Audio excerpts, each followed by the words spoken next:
A foreign policy nightmare for President Obama. Two major Middle Eastern leaders and allies disappear in one day, and ISIS terrorists apparently execute more hostages.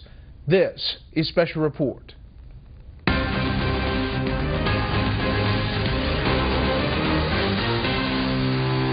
evening, welcome to Washington. I'm Brett Baer. The world looks very different tonight than it did just a couple of days ago. Gone are one of America's most powerful allies, Saudi King Abdullah, and another one of its key partners in the war on terror, the president of Yemen. ISIS is also on the move again, and there are major concerns that Iran could be the big winner in all of it. Correspondent Kevin Cork has tonight's top story.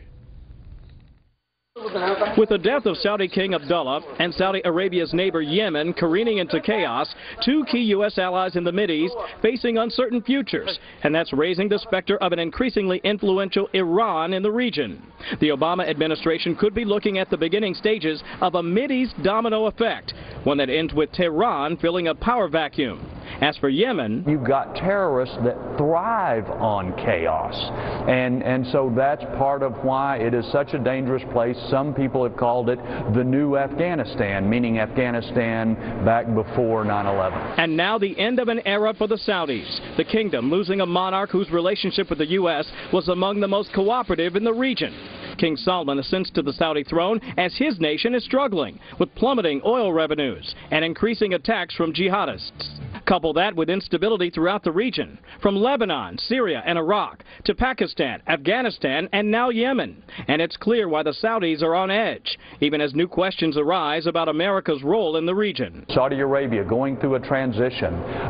They have real doubts about us, whether we will stand by them, and reassuring them that we will stand by them and be with them is critical. For understandable reasons, given their shared border, Saudi Arabia is particularly concerned about the activities of extremists in Yemen. And that's why you have seen to this point significant cooperation. The White House remains hopeful that its relationship with the new Saudi king will hold steady. But even that's in question amid concerns about President Obama's effort to strike a nuclear arms deal with the country blamed for much of the trouble in the region. Iran. The likelihood of success for these diplomatic talks is at best 50-50.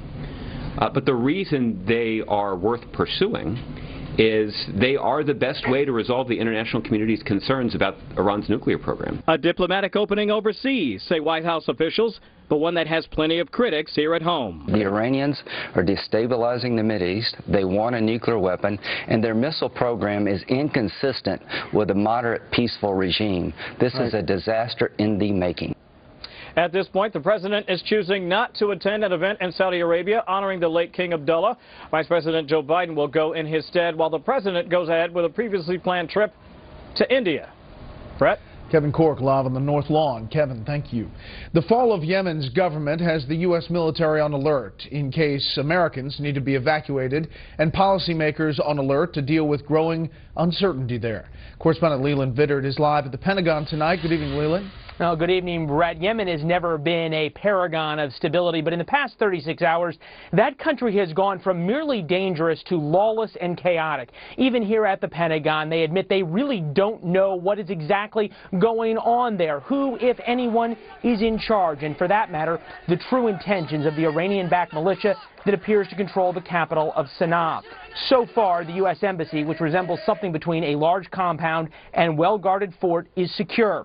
As we speak, the USS Iwo Jima and Fort McHenry are now steaming in the Red Sea with combat aircraft and Marines pre-positioned who, if necessary, could evacuate Americans. The U.S. military also has substantial resources in Djibouti. Security risks in that particular part of the world very seriously, and the combatant commander has resources and assets at his disposal should he need them. Yemen's tribal lands have long served as a breeding and training ground for al-Qaeda, and now home to its most powerful branch, AQAP. Last year alone, the U.S. carried out 23 drone strikes against terrorist targets with the help of Yemen security forces, and the Obama administration considered its recently resigned president an ally in the fight against terror.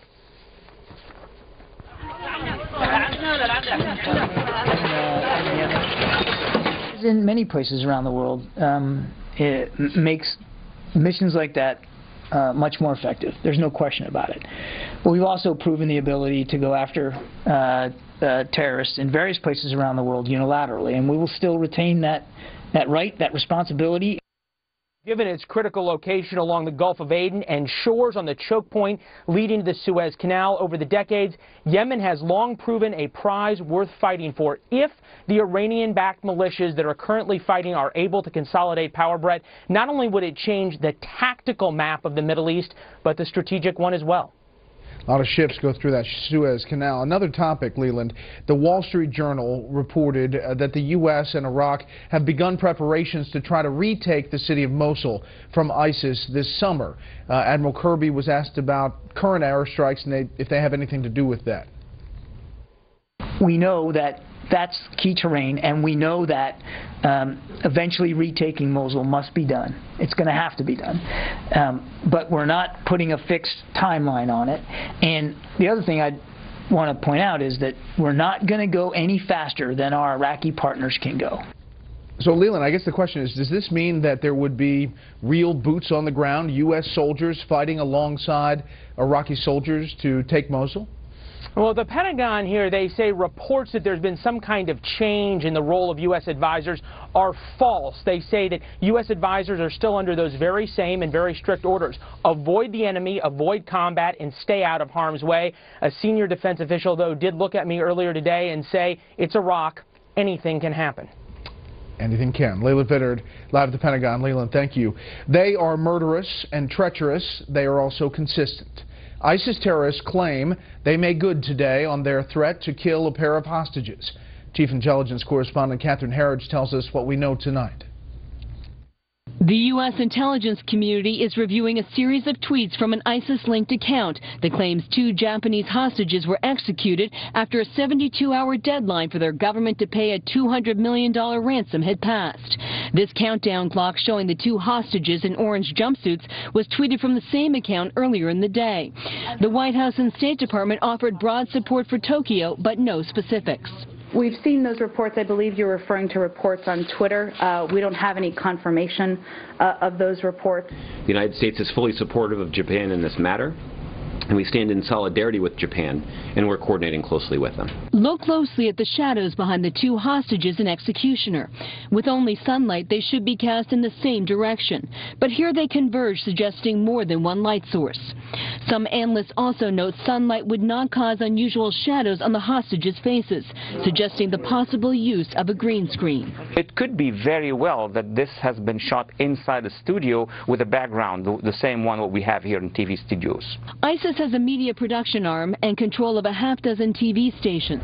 This recent video from British hostage John Cantley was shot in a studio, and the movement of his eyes and the length of his statement given under duress suggest ISIS used a teleprompter. Now it's like somebody is scripting them. Where would they stand? Where would they put the victims?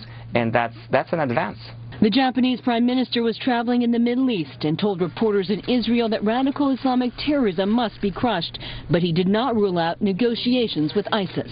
This is part of Islamic State groups' efforts to try and intimidate countries that they think are not yet fully part of the coalition from joining in wholeheartedly. This has been a gut-wrenching episode for the Japanese government and the people of Japan, and remains to be seen if it will be seen as effective.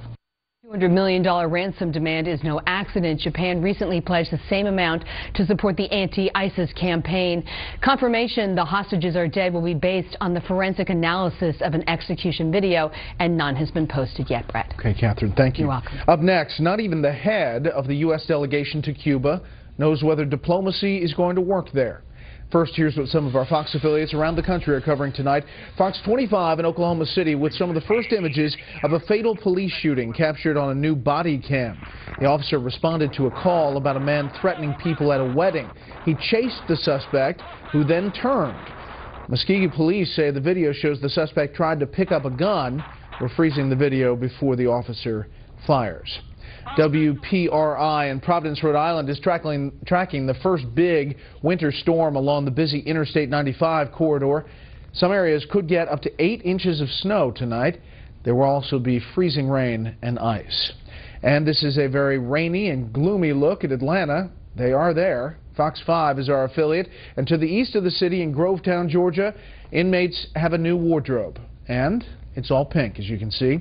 The public safety chief says he got the idea from Sheriff Joe Arpaio in Arizona. He says aside from the embarrassment factor, he wants to show that law officers run the jail, not the inmates. That's tonight's live look outside the Beltway from Special Report. We'll be right back.